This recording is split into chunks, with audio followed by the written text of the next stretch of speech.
I love your question and I thank you for raising it.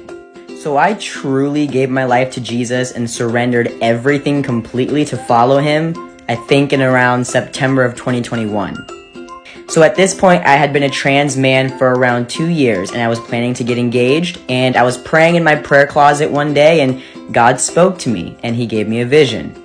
In this vision, there was a man and a woman holding hands on one side. On the other side, there was a man and a woman and a woman. They were all couples. There was a line dividing them. The man and the woman had generations going down. The man and the woman, there was a red line under their feet and it was black because we all know you can't recreate life that way. So I was staring at this vision in front of my face and all of a sudden God speaks to me and he says, I made man and woman so you could recreate and share the good news of my son, Jesus Christ. And I said, yeah, I heard that my whole life. Tell me something I don't know. And God was like, stop talking and listen. And I was like, oop, okay, my bad.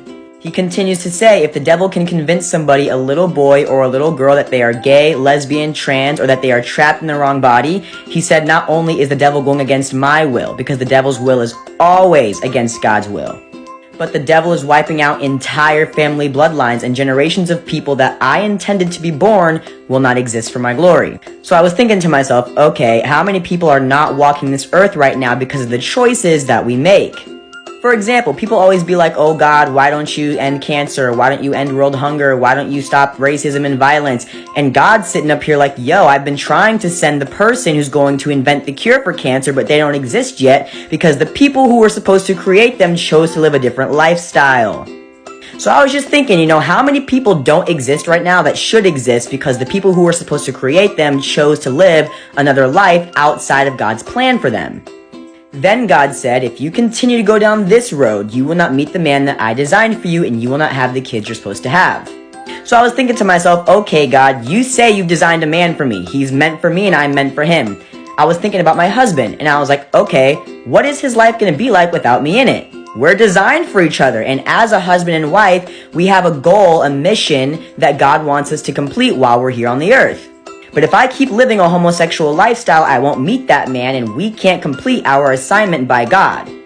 Then I thought about my kids and I was like, okay, my kids have a purpose too. God wants to create them for something, but if I don't meet that man, we won't create those kids and they can't do whatever God has created them to do because they won't exist because I keep living a homosexual lifestyle. So I sat there and I was crying and I was like, man, I've been so selfish my whole life. What I want, when I want it, who I want it with, how I feel, me. And God wrapped this fiery blanket around me and he said, I love you no matter what you choose, but you have to choose today. Long story short, I chose Jesus.